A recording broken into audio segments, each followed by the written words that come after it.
Today, we're tackling a question that, well, it seems so simple on the surface, right? But it's actually something that has puzzled philosophers for centuries, and it sparked this incredible debate between two ancient schools of thought about what is reality really? So let's just start with you right now. You're looking at your screen. Are you sure? I mean, really sure that what you're seeing is what's actually there? It feels like the most obvious thing in the world, doesn't it? But as we're about to find out, maybe it's not so obvious after all. So first up, we're going to look at how we think we see the world, the common sense way. And then we'll bring in these two ancient schools of thought that completely flip that idea on its head and turn it into this amazing philosophical puzzle. Okay, so this is basically our default setting, right? Your eyes see a thing, your brain registers the thing. Done. Philosophers have a name for this. They call it direct realism. And the idea is just what it sounds like. Our senses give us a direct line to the world out there. There's no middleman. It's super intuitive, it's simple, and honestly, for most of history, pretty much everyone just assumed this was how it worked. But, yeah, there's always a but, isn't there? Two ancient Buddhist schools had a huge fight about this. On one team, you've got the Vaibhashika school. They're the what you see is what you get crew, the direct realists. But then you have the Sautrantika school, and their idea was way more radical. They basically said, nope, you're not seeing the world at all. What you're seeing is just a copy of it that your mind made. Now, you might be asking, why? Why would they come up with such a weird theory? And that's a great question. It wasn't just to be difficult, They were backed into a corner by a massive logical problem. A problem created by another really important Buddhist idea, the doctrine of momentariness. Right, momentariness. The official term is kshanika vada. And what it means is, that nothing lasts.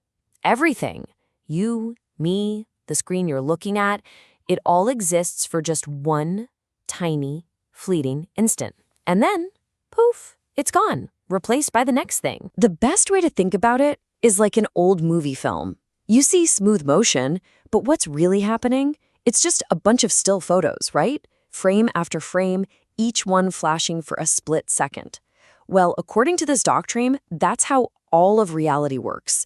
An object appears in moment one, it's gone, and then a brand new, almost identical successor appears in moment two. And this is where the huge problem comes in. A massive paradox. See, we know our perception isn't instantaneous. There's a delay, right? A time lag between when your eyes see something and when your brain actually processes it. So if an object only exists for a single moment, how in the world can you possibly perceive it if it's already gone by the time your brain gets the message?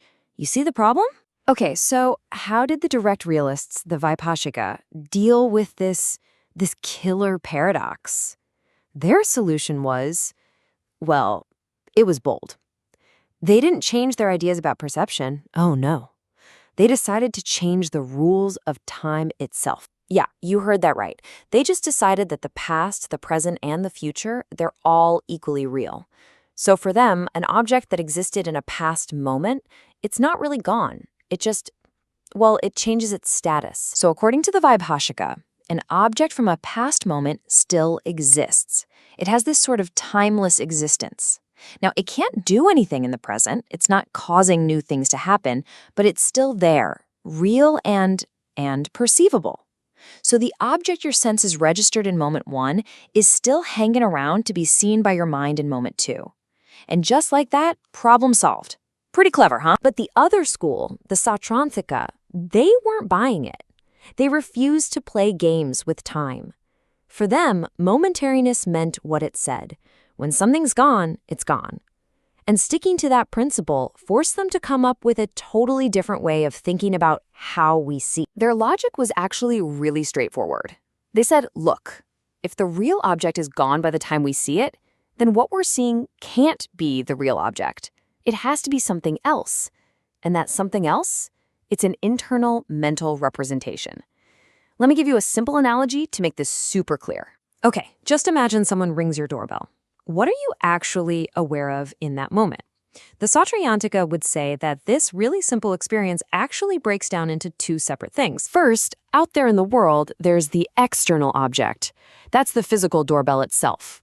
It exists whether you hear it or not. If a tree falls in the forest and all that. It's just there. But what you're directly experiencing, what you're actually aware of, is what they call the intentional object. And that's the experience of the sound inside your head. So for the Sautrantika, you're not directly hearing the bell, you're directly hearing your experience of the bell, and from that, you just guess, you infer, that there must be a real bell out there. You know, a great way to think about this today is with your phone's camera. Your senses, they're like the lens. The world out there is what you're pointing it at. The lens takes in the light and creates an image on the screen, and that's the key part. You're looking at the screen, at the image. You're not looking directly at the world itself. And you know what? This model also gives us a really neat way to explain illusions.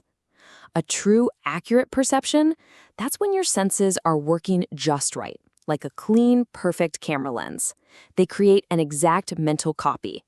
But an illusion, well, that's just when your senses get something wrong.